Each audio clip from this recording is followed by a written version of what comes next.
everyone for always receiving Noor's weekly Quran study. We're continuing to journey in Surah 31, the Surah of wisdom and gratitude, Surah Luqman.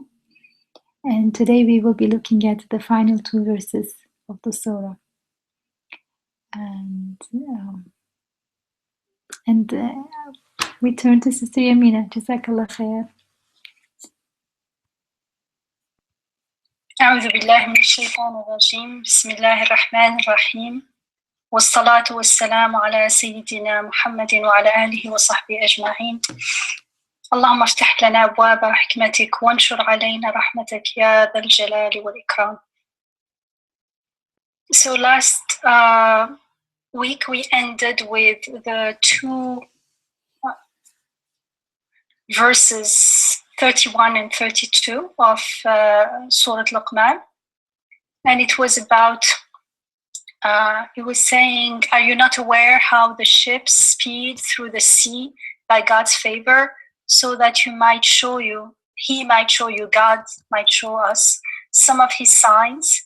Herein behold, there are signs indeed for all who are wholly patient and deeply grateful.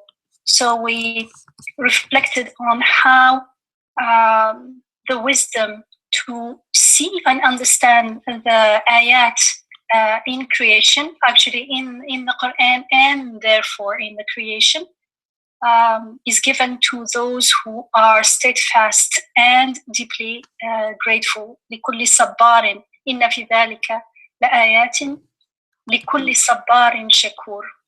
And the next ayah 32, which we ended with, says, when the waves engulf them like shadows, they call unto God, sincere in their faith in him alone. But as soon as he has brought them safe ashore, some of them stop halfway between belief and unbelief.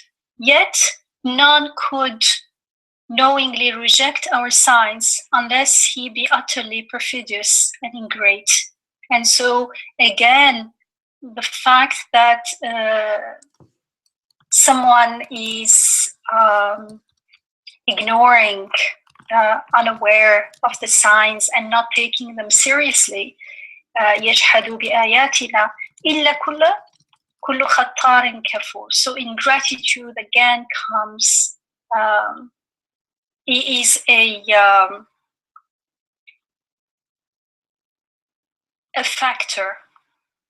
Just like with gratitude, we are enabled to see and understand the ayat around us, the signs, and the messages they carry from the world of the unseen. With ingratitude, that ability is taken from us, and we start, when we don't choose to be grateful, then we don't see the meaning of what's going on, and we don't appreciate what's going on. And so the last two ayat, 32, 33 and 34, remember Surat Luqman has 34 ayat verses. We're told, O people, be conscious of your sustainer, of your Rabb, and stand in awe of the day on which no parent will be of any avail to his child, nor a child will be in the least avail his parents. Truly, God's promise is true indeed. Let not then the life of this world delude you, and let not your own deceptive thoughts about God delude you. And the ayah is actually, يا أيها الناس اتقوا ربكم واخشوا يوما لا يجزي والد عن ولده ولا مولود هو جاز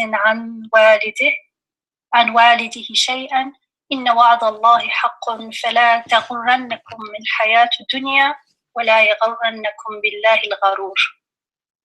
And the next one, the last ayah is, verily, with God alone rests the knowledge of when the last hour will come, and he it is who sends down rain, and he alone knows what is in the wombs, whereas no one knows what he will reap tomorrow, and no one knows in what land he will die. Truly, God alone is all-knowing, all-aware.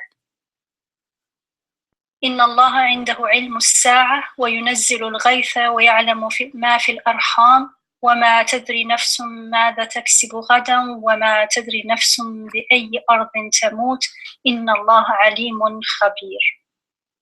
Very, very powerful ending, subhanallah. So this ayah 33 is saying, oh people, so it's speaking to everyone, be conscious of your Rabb. Not only of God, but God is our Rabb, because Rububiyyah is what's going on in our life, what sustains us on a daily basis. And stand in awe of the day on which no parent will be of any avail to his child, nor a child will in the least avail his parents. So here, suddenly after all this, like this is the last reminder, like be conscious of your sustainer and remember that day, that awesome day, that the day of resurrection, the day of judgment, when no one will be able to help anyone else. Not even a parent will be able to help his child. Because parents tend to, generally speaking, parents tend to stand for their children, cover up for them, take responsibility for them, whatever the child does.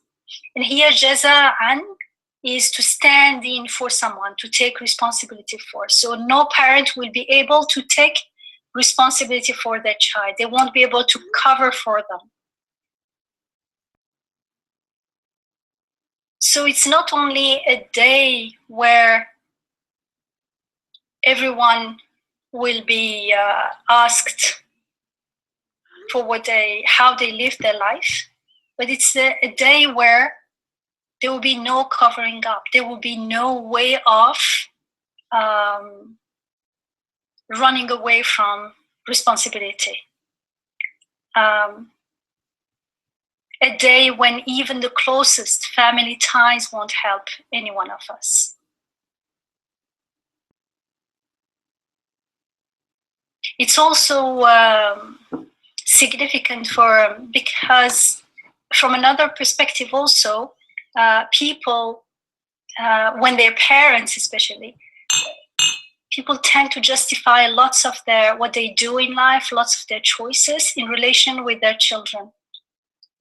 You know, we say we're working for our children, we're doing this for our children. And here it's saying no parent will be able to, will be of any help to his child, nor any child to his parents. I won't go into the Arabic because in English it sounds like it's the same, but in the Arabic it's not. First, the parents come first because parents are more likely to take responsibility and cover up for their children there than the child for the parents. Parents sacrifice more for their children than the other way around, generally.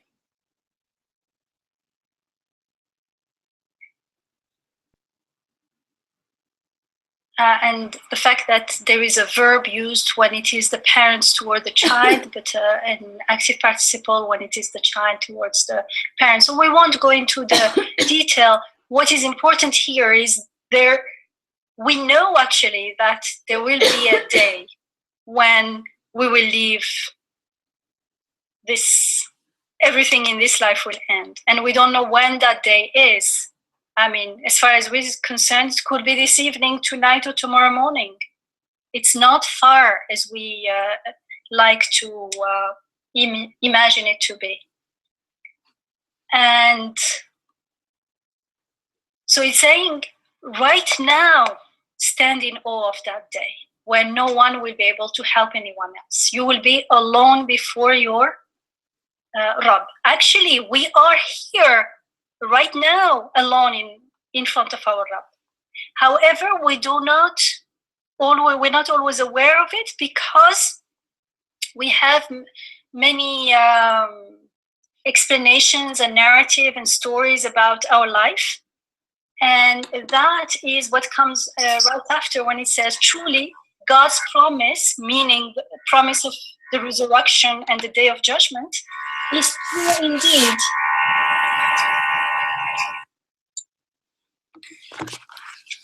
Sorry about that.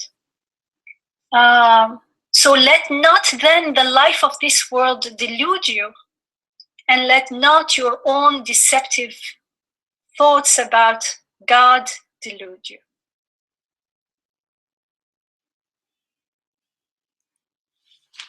So this delude, gharoor, it means anything that deludes.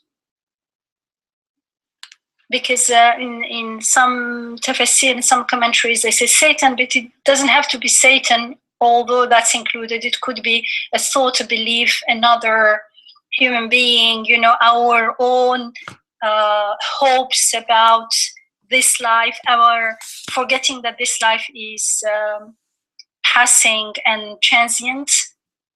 And so we imagine it as if we make our plans for this life as though it will never pass. That's our biggest illusion, actually. At the same time, Sister Yamina, can we say that it's Satan represents that? Because when we say Satan deludes us, it's precisely through those kind of thoughts. So it's a way of saying that we are deluding ourselves with wishful thinking or intentionally kind of overlooking our purpose or our time frame. If you have already thought about what Satan represents and made the connection between the two, yes, but often people don't make the connection between the two. So when we say Satan, it's an unknown category, something very bad, and we don't connect it to our own thoughts about life that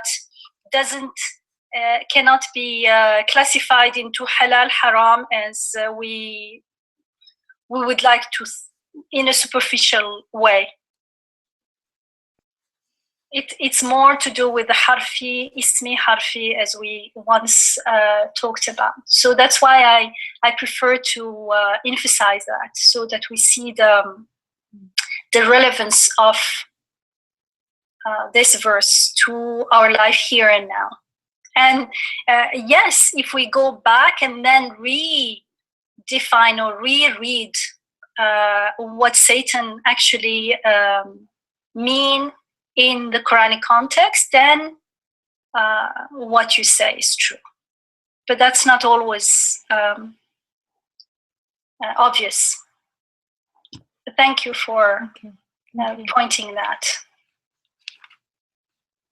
So here, the let not then the life of this world delude you.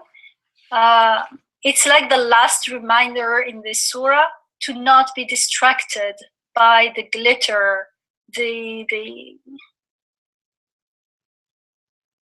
of this passing life. And one of this was mentioned in Ayah 6, which was the idle and useless talk, the lahwa al-hadith.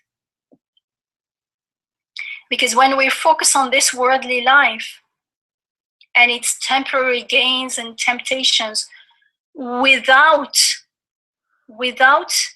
having an awareness of the connection of this life for the hereafter, when we are not aware, or we're not looking, we're not seeking the face of God in this worldly life, then our worship of God becomes something like totally disconnected things. Like, this is our life, I'm living my life in this worldly life, and I spend a little bit of time for God. Subhanallah, that God is not my Rabb then. There is a problem there, because, and we talked about it in many instances, that God it's like tawheed of rububiyah.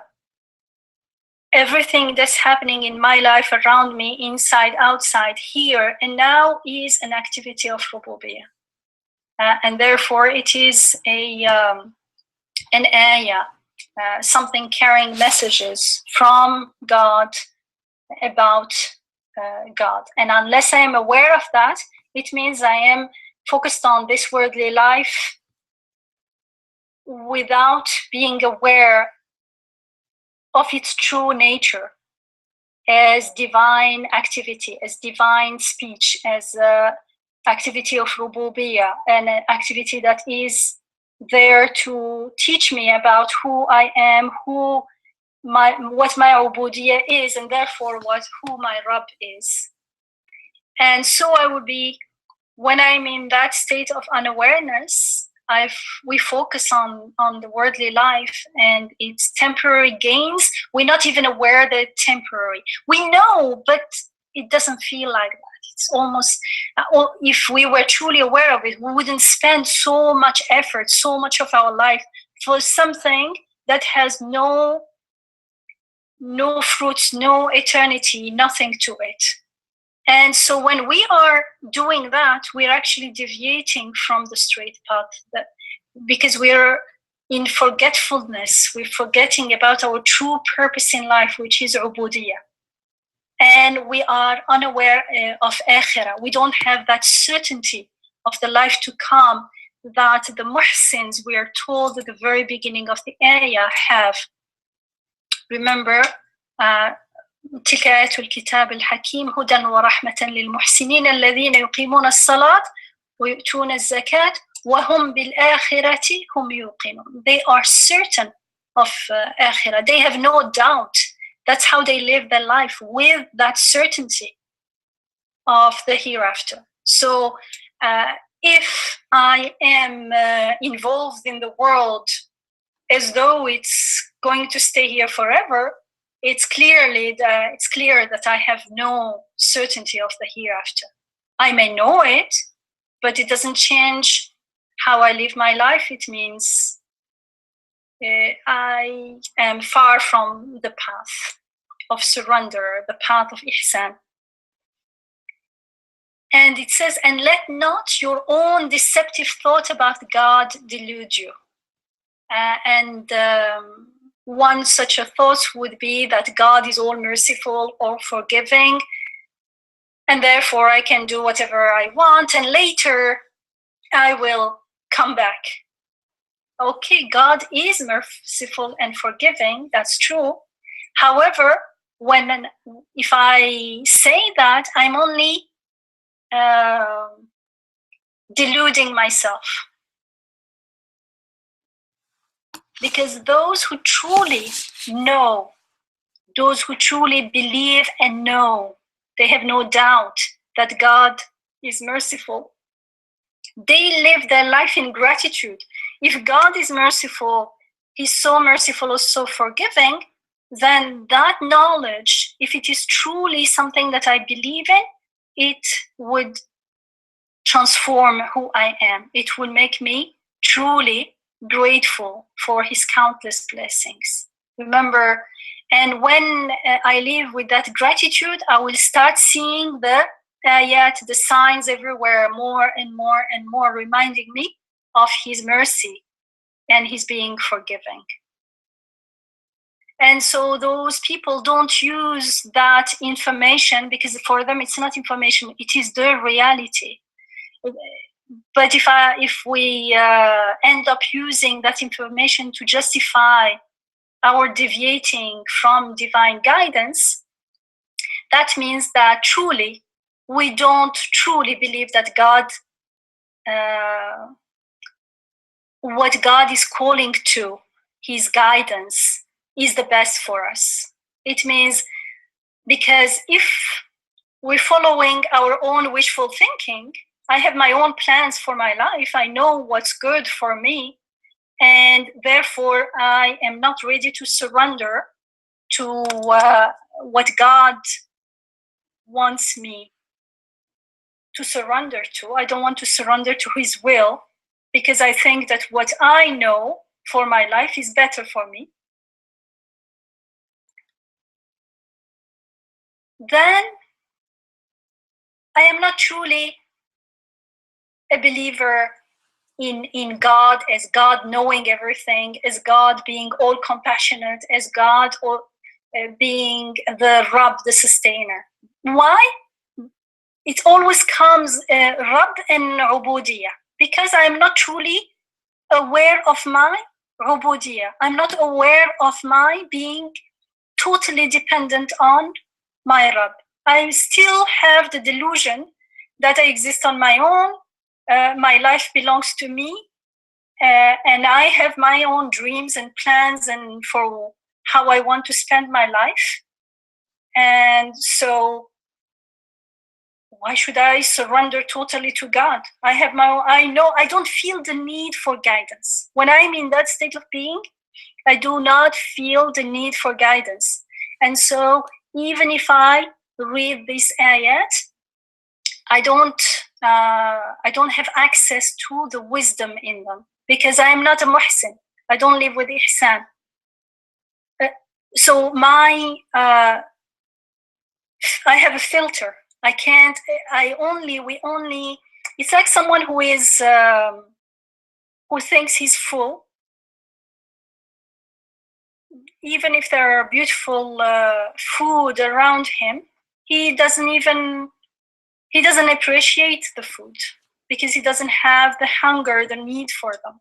And so it is with divine wisdom, divine guidance. We only appreciate it to the extent that we are aware of our need for it. And we're not aware of that need when we have the delusion that we know how to spend our life, we know what's good for us, we know what to do and what not to do, and we have a plan worked out for our whole life, sometimes even for the people around us. So we cannot really truly appreciate that God has sent us prophets as guides, and has sent us his own guidance to show us the shortest way to achieve what we all want to achieve, that happiness, that success, that prosperity in this life.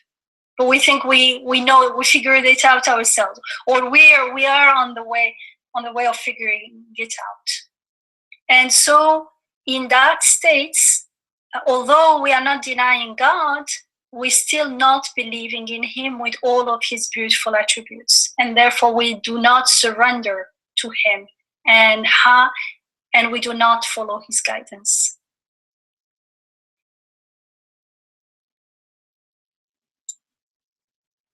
And the next ayah says, truly, with God alone rests the knowledge of when the last hour will come. And you see, it's about knowledge, because that the delusion is about the knowledge. We think that we know. We think that I can figure it out myself. And we don't realize that we don't know. What we think we know is only a delusion. It's an illusion even, because we don't even know when we're going to die. I could be dying tomorrow. So all these things that I'm claiming are useless if I don't even know. So let alone that I can't even sustain my own breathing. He's saying only God, with God alone rests the knowledge of when the last hour will come. And he it is who sends down rain, and he alone knows what is in the wombs, whereas no one knows what he will reap tomorrow, and no one knows in what land he will die. Truly, God alone is all-knowing, all-aware. So this last ayah reminds us that many, many aspects of life are actually unknown to us. So how can I claim that I can plan my life when I don't know the most important factors of life. And these aspects that are unknown to us, they are unpredictable as far as we're concerned. The moment of our death, or the death of anything or anyone. And it says al-ghayth, which is rain, especially in times of drought. So it emphasizes ghayth, emphasizes the life-giving property of water, like water with which everything is given life.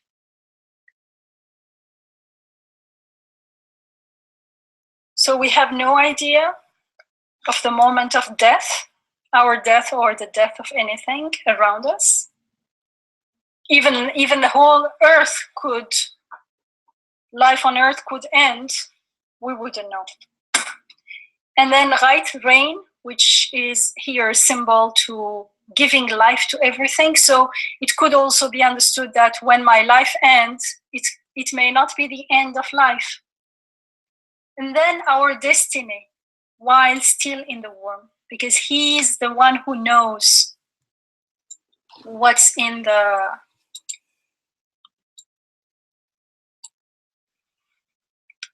wombs. يَعْلَمُ مَا فِي الْأَرْحَامِ. And here it does not only refer to the gender of the child, but he also knows what kind of person, meaning what kind of character and personality this person will have, whether innate, how they're born, and what they acquire. There are traits of personalities that we acquire later. And looks, heights, life choices, education, everything is included in that. Everything that will unfold as we go through life. So we don't even know. And then it says you don't even know what will happen to you tomorrow. وَمَا تَدْرِي نَفْسٌ مَاذَا تَكْسِبُ غَدًا. Can you imagine how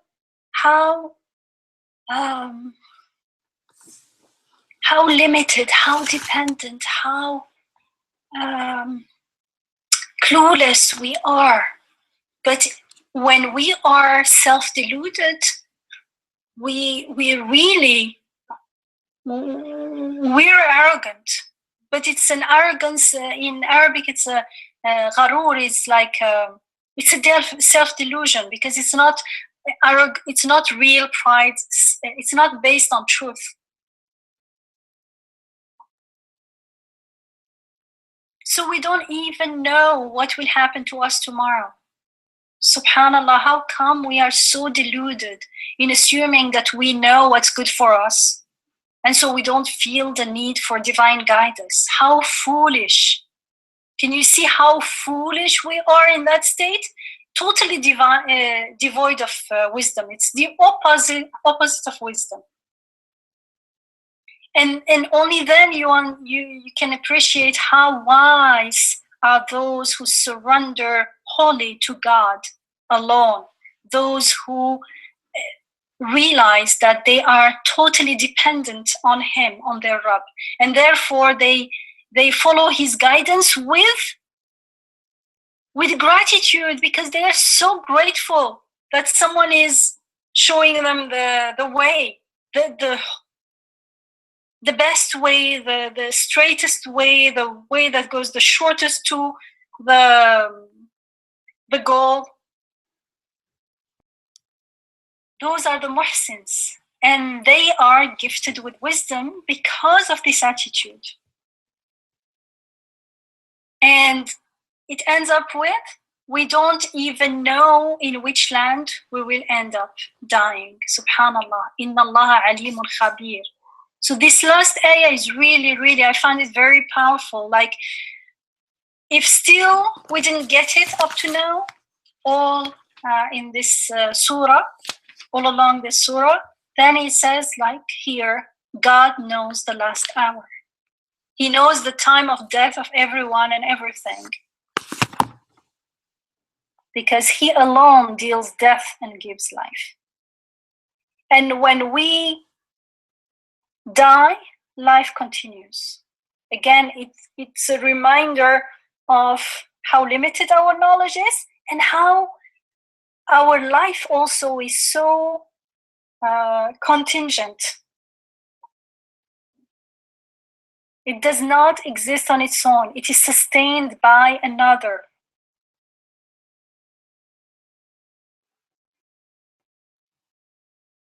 So life continues because he's the one who gives life to the earth and all living beings through rain and water.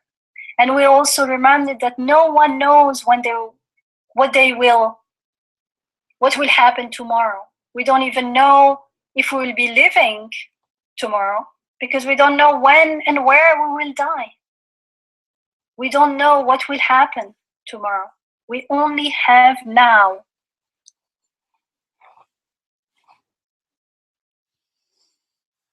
Actually, there is only now. We can only be and act now. And so anything other than now, all our justifications, we delay things, especially when it's good. We delay them, we postpone them. We say next month, next year, when this and this will happen, when I have more time, when I'm more. And all those are just justification and self-delusion. Because there is only now, and now will never come again. When it's gone, it's gone. So let's choose accordingly now. And the first to choose with wisdom is to first surrender to the reality that we don't know when we'll die. We don't know what will happen tomorrow. We don't know when and where we'll die. We don't know what will happen tomorrow. As far as we're concerned, we could be gone tomorrow. So what's the big deal about our life story, and we are so invested emotionally as well in all this. We give all our efforts, all our life, all our emotion to things that maybe if we stop and think about it, maybe they're not worth it. And things that we may brush aside as not important may become more important. And what is important is whatever we do, what is our intention, our aim in doing it? First is to see the messages in everything. Al-ayat, remember, to see the messages in everything, to see the face of God in everything. إن في ذلك لآيات لكل صبار شكور.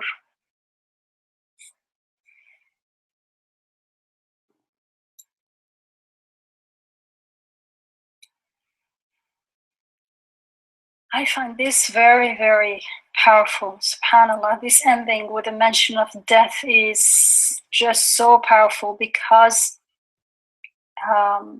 our so-called achievements in this life have value only to the extent that they look to the life to come. Everything else is perishable. Everything else is transient and temporary, and therefore in itself and for itself, they're all worthless unless they we find that aspect of them that looks to akhirah, that looks to the divine names.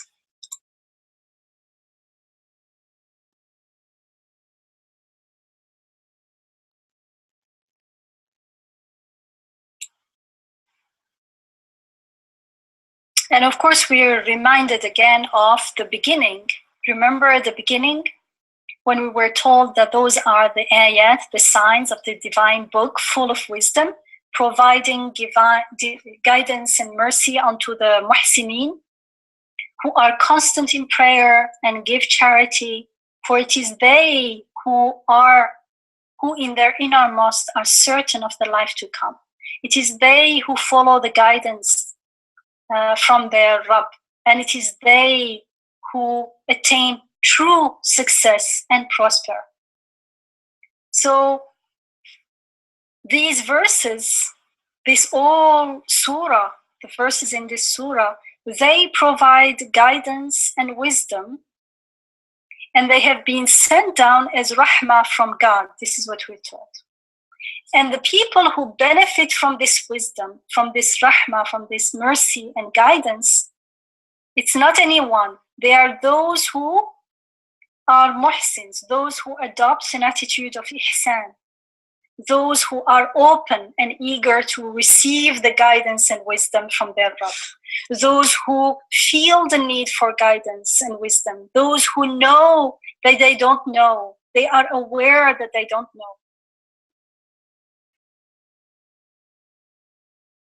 Those who are aware of their limitations, of their being created, of their being totally dependent on their Rabb.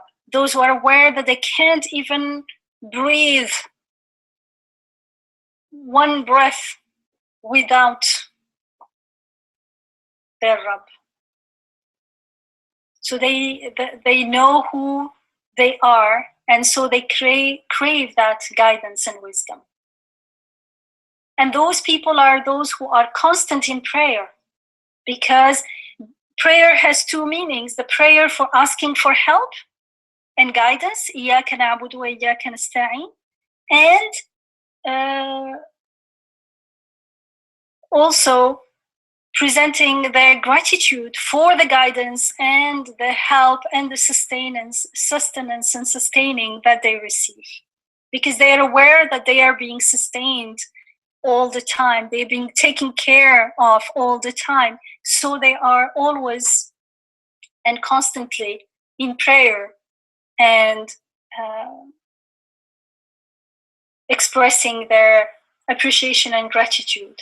And they give in charity, because they don't hoard whatever is given to them, because they know, first, it's passing, second, the source is endless, third, if they see someone in need, they know that it has a meaning, that that's a way of being invited to give in the name of the giver, of the sustainer, and that's their way of reaffirming that God is sustaining them and giving them and taking care of them. So they give in charity, and they are certain of the life to come. Actually, the more you are constant in prayer, the more you are grateful, the more you give in charity in the name of God, the more our certainty of the life to come will increase, because the more we become more and more aware to the reality that this world is passing, it's transient, it's impermanent.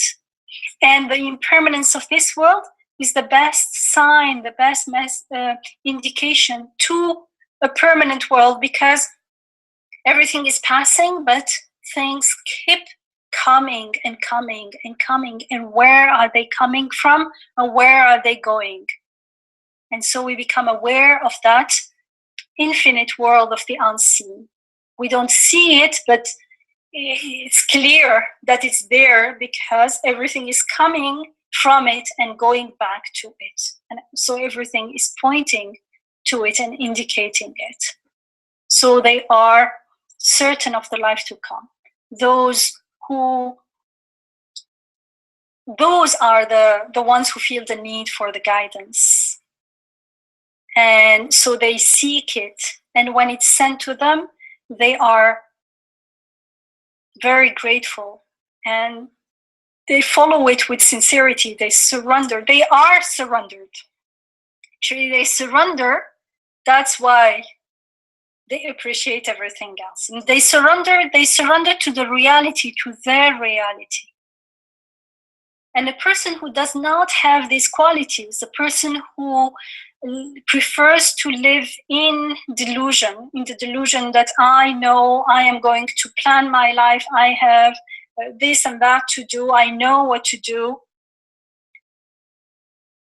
A person like that doesn't have a quality of a muhsin. A person like that is resisting her reality. And so she will not benefit from divine guidance, as it is described in this first verses of Surat Luqman, and in the whole surah actually. And so now we've seen how significant this emphasis on belief in the life to come, in Akhirah, in the hereafter is, and how it affects our here and now. The whole surah was actually an unfolding of the significance of believing, having that certainty in the hereafter, and how it changes how we live our life here and now. And those, we are told, they are the ones who attain true and lasting success. Subhanallah. So this Quran it's speaking our language, because God knows who we are. He is the one who gave us those needs. So he's telling us, you have a need for true lasting success, and I'm guiding you in this Quran to the success that truly will satisfy your heart. That success that everyone is supposedly chasing like a ghost. But often we use that excuse of chasing success as let's say a justification to delude ourselves. We say we're working hard, like we want to succeed. Succeed, not necessarily, it could be a career, it could be as a mother, as a cook, as whatever it is. We want to do it the best, and we love when it's done in the best way. However, we have this delusion that we can succeed without following divine guidance, that we don't need divine guidance, that we can succeed on our own. That's our biggest delusion. And so in this surah, we're told, here's what you're looking for, and the best of it, in the best of ways, in this world and in the next. And if we still say, no, I'm sorry, I'm too busy with, later maybe I will listen to you, now I'm busy, I have lots of other things to do, then we're truly, truly foolish. Then no one can help us. No one can help us. Subhanallah. This وَلَا يَغُرَنَّكُمْ بِاللَّهِ الْغَرُورِ, it's repeated in other places in the Quran, and one of them is in Surat al-Hadid. And it says, on that day, the hypocrites, both men and women, it's يَوْمَ يَقُولُ الْمُنَافِقُونَ وَالْمُنَافِقَاتِ, to those who believe, لِلَّذِينَ آمَنُوا انظرونا نقتبس من نوركم. Wait for us, look at us, let us have some of your lights, something from your light. So they want some light from the believers. But they will be told, turn back and seek a light of your own, and thereupon a wall will be raised between them, meaning between the hypocrites and the believers. However, the wall will have a gate. A wall will be raised between them with a gate in it. Within the gate, there will be grace and mercy, and against the outside thereof, suffering. فَضُرِبَ بَيْنَهُمْ بِسُورٍ لَهُ بَابٌ بَاطِنُهُ فِيهِ الرَّحْمَةُ وَظَاهِرُهُ مِنْ قَبْلِهِ الْعَذَابُ. And this has been, and so it carries on. They will call out to those within, were we not with you? Sorry, were we not with us? Were we not with you? The others will answer, so it was. But you allowed yourself to succumb to temptation. You were tempted. You followed temptation. And you were hesitant in your faith. And you were doubtful of the resurrection. And your wishful thinking beguiled you until God's command came to pass. For indeed, your own deceptive thoughts about God deluded you. So it gives us a little bit of context about this وَغَرَّكُمْ بالله الغرور. So it's interesting here, who are the munafiqun and munafiqat, the hypocrites? Those who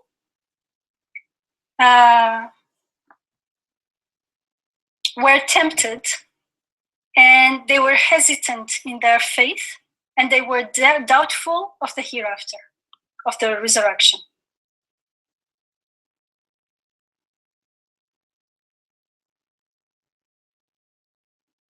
So it says your wishful thinking deluded you. Everything is our way. Unless we're following divine guidance, everything else is our wishful thinking. Everything else that is not based on that guidance is wishful thinking. Because it is based on, it says here, وَغَرَّتْكُمْ الْأَمَانِ, your own wishful thinking, because it's based on the world not being temporary, which it is. For instance, it's based on I know, which I don't. Even if I know something now, it can change tomorrow. I don't know what's beyond the walls of this house. I don't know what will happen in 10 minutes. Everything can change in 10 minutes. I may not be in this world, or I make all plans. I'm healthy. In 10 minutes, I may not be. Something else can happen. So our knowledge is so limited and so undependable that it is a delusion to not be aware of that. And the fact that there is a gate in the wall separating the true believer and the hypocrites, which, if we remember the companions, the Sahaba, everyone was always afraid of having some hypocrisy in ourselves, some weakness of faith, in the sense of weakness of faith, because there is always better. The fact that there is a gate in the wall has been understood as pointing to the possibility of the hypocrite's redemption. There is always a way to go to the other side. It's up to the people, of course.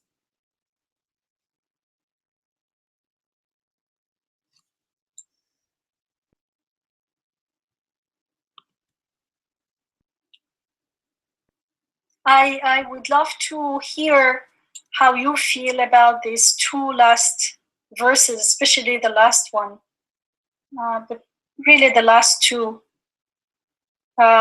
before we end with a prayer, inshallah.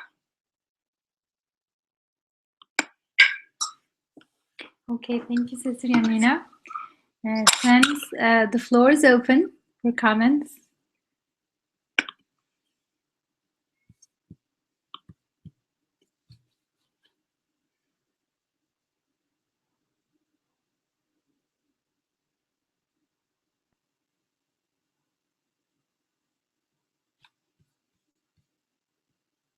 Okay, since there is no comment, I will only... Could I just yes. just say this verse, the last two verses, one metaphor that comes to me is like an X-ray. In the X-ray machine, you may put a very tightly packed luggage, and then it goes through the X-ray. Everything is visible. So like we may be, we are all the time imagining this thick luggage about life, that I'm here for a long time. Everybody dies. I will die too, but not yet. I have a lot of time, and I have XYZ plans, and it's not the planning that's the problem, but the way we pretend we are here just for its own sake, and we constantly forget, even though we pray regularly every day, we forget even when we are in the prayer, let alone be outside of the prayer. And then just this verse brings it back, that if we look from this lens, we can see through all the illusions and delusions that we live with. I mean, for me, media also strikes me a lot, because when you watch stuff, or read stuff through the media, it's as if nobody's going to die, and people die, and even that reporting is done in a way that's not relevant. Some people died, and that's what happened, and then this famous person died, this not so famous person died. It doesn't matter, like, and then the person who's reporting may be dying. That's okay. Yeah, as if it is an external thing, even when the death is mentioned. And I don't know. It's just very kind of eye-opening to pause and realize that we are so vulnerable, and it's all passing. And then the question remains: why then we are so deluding ourselves? And I think one thing maybe is that we don't know what else to do. Like, we are just so attached to the world because we see some beauty in it, and then we have no alternative, just indulge and forget. But then this eye-opening verse both challenges our illusions and at the same time comforts, because we carry this baggage about the world we live in, and that's a heavy baggage.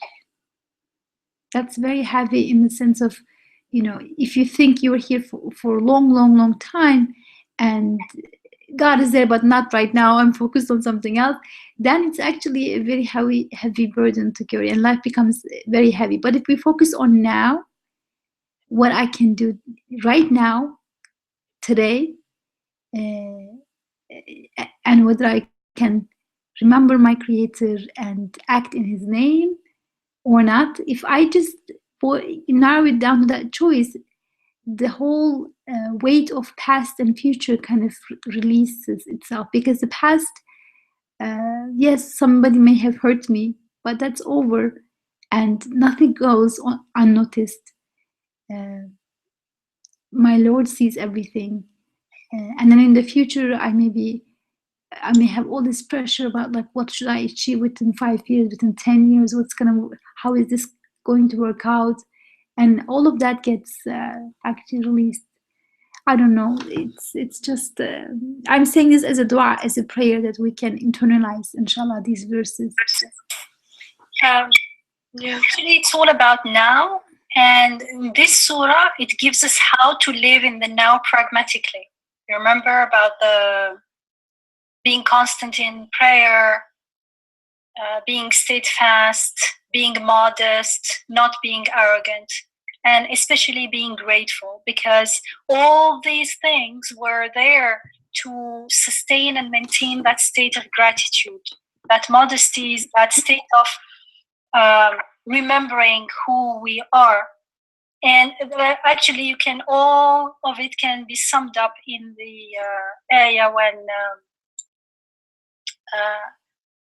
Luqman alayhi salam he tells his, he teaches his son, but right before we told that wisdom is to be grateful. So it's all about being grateful here and now. Being grateful to whom? Only to God, because we are grateful when we like something, but we're grateful for that thing. We don't think we like it and that's it. We don't think beyond. But when we are grateful only to God, it means we already processed those things as ayat, because they took us to God. I could not be grateful only to God if I had been in a state of shirk, if I had been stuck in the things themselves. And I am only stuck in the things themselves. Yes, there is knowledge that is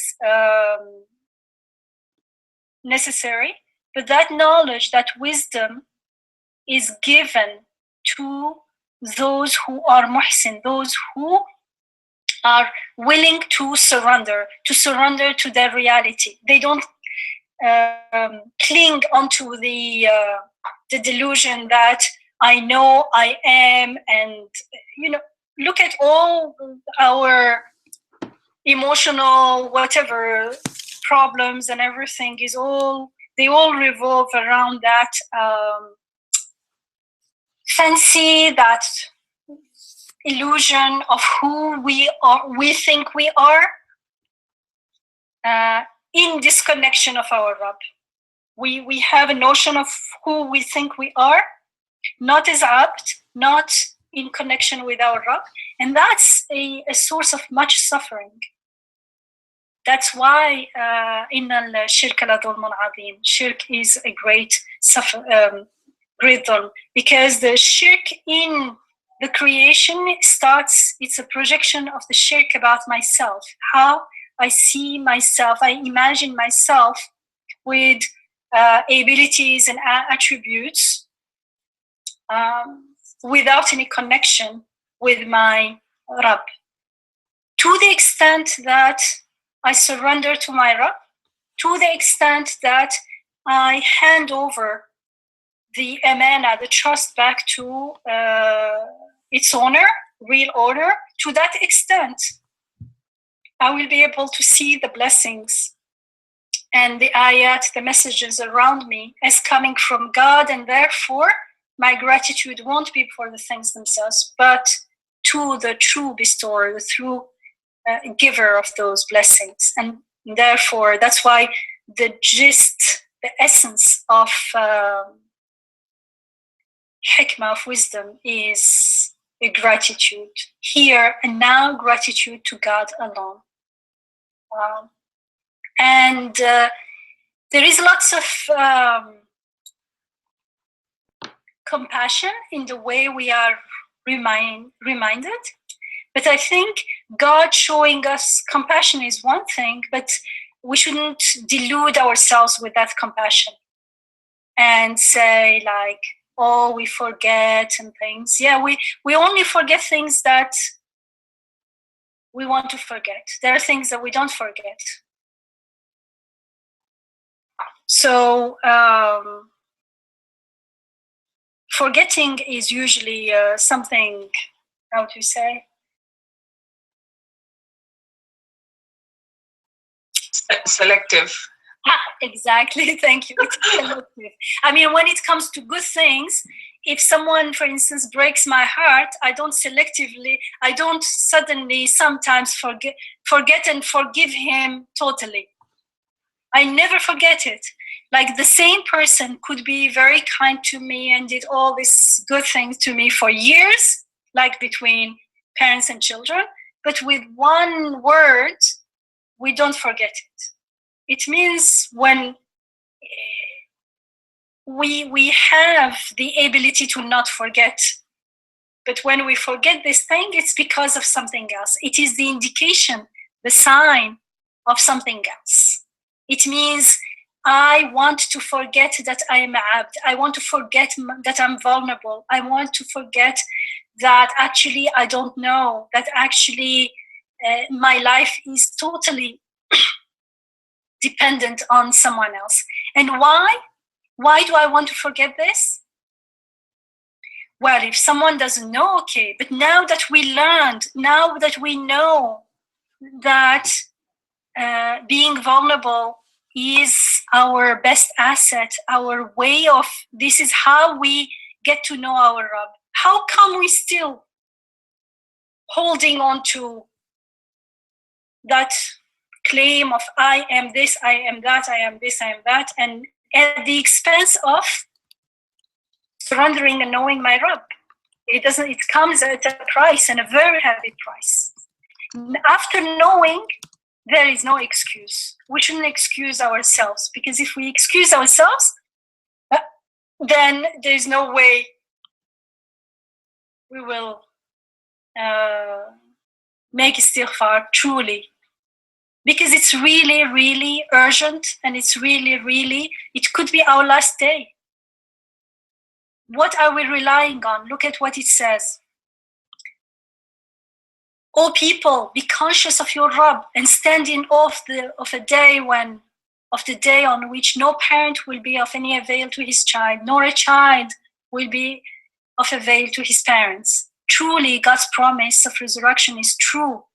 Let not then the life of this world delude you, and let not your own deceptive thoughts about God delude you. This is very strong. It's very compassionate, but it's very strong. God's compassion in this area also shouldn't delude me. Like, God is compassionate doesn't mean that,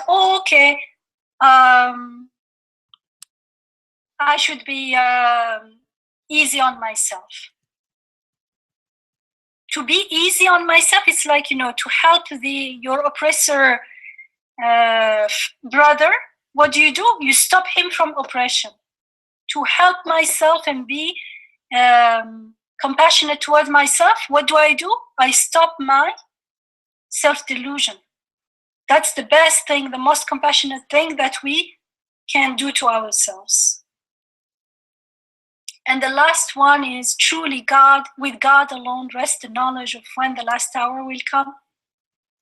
And he it is who sends down rain, and he alone knows what is in the wombs, whereas no one, we don't know what he will reap tomorrow, and no one knows in what land he will die. Truly, God is all-knowing, all-aware. It's very powerful. Only God knows, and you don't know. You don't even know when you will die, where you will die, what will happen to you tomorrow. Like, with what are you relying on that you are deluding yourself like this? You could die tomorrow. What are all these plans that you are making that do not have anything for akhirah in them? How can you make plans without akhirah, without taking the most important truth about this world into taking into consideration? I think, like, if we want to be compassionate, then we have to truly say there is only one way. Intend to surrender. That's it. And intending to surrender means stop resisting, stop making up excuses, stop imagining that I am this and that. And when you, if you do it, because we do it, we forget. When you catch yourself, make istighfar, and istighfar means immediately go back.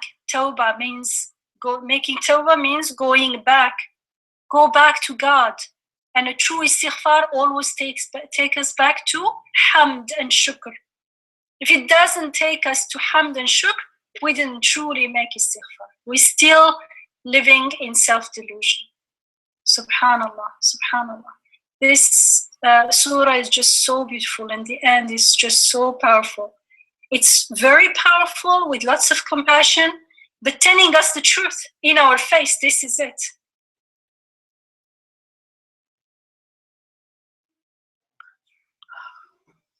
سبحانك لا علم لنا إلا ما علمتنا إنك أنت العليم الحكيم وآخر دعوانا أن الحمد لله رب العالمين اللهم اجعلنا من الذين يقيمون الصلاة ويؤتون الزكاة وهم بالآخرة هم يوقنون الذين هم على هدى من ربهم والذين هم المفلحون ربنا افرغ علينا صبرا وثبت أقدامنا وانصرنا على القوم الكافرين ربنا افرغ علينا صبرا وتوفنا مسلمين آمين والحمد لله رب العالمين.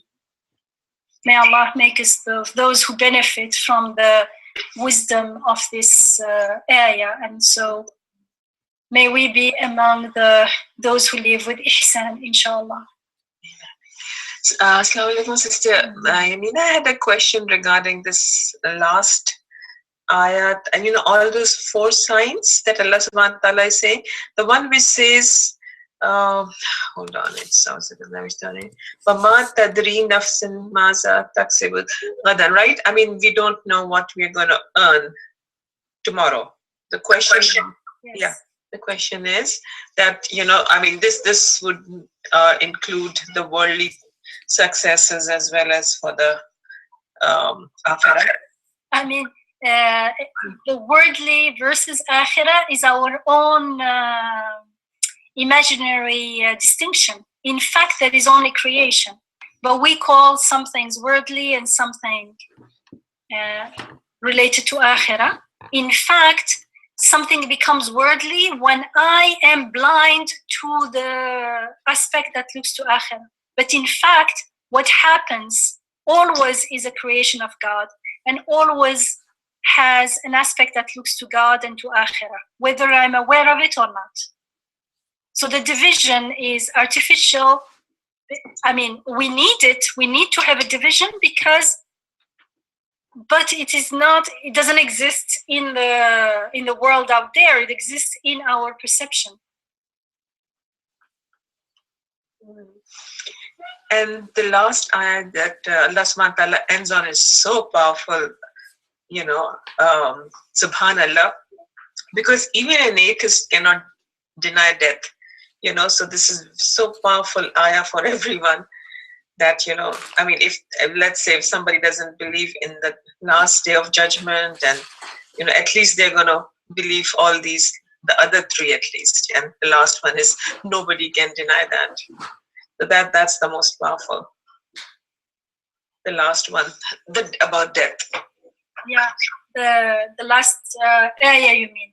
Yeah, the last ayah of this. And actually in 31, Allah subhanahu wa ta'ala talks about, praises the virtue of those people who think and reflect and all that, about the, ayats. And now this, and he gives in the end, he gives the most powerful ayah, which is nobody can deny. Subhanallah. Alhamdulillah. Just so beautiful, mashallah. Yeah, thank you. Jazakallah kulli khair. Thank you. Jazakumullah khair. Assalamu alaikum, everyone. Thank you, Yamina. Alaikum salam. Thank you so much.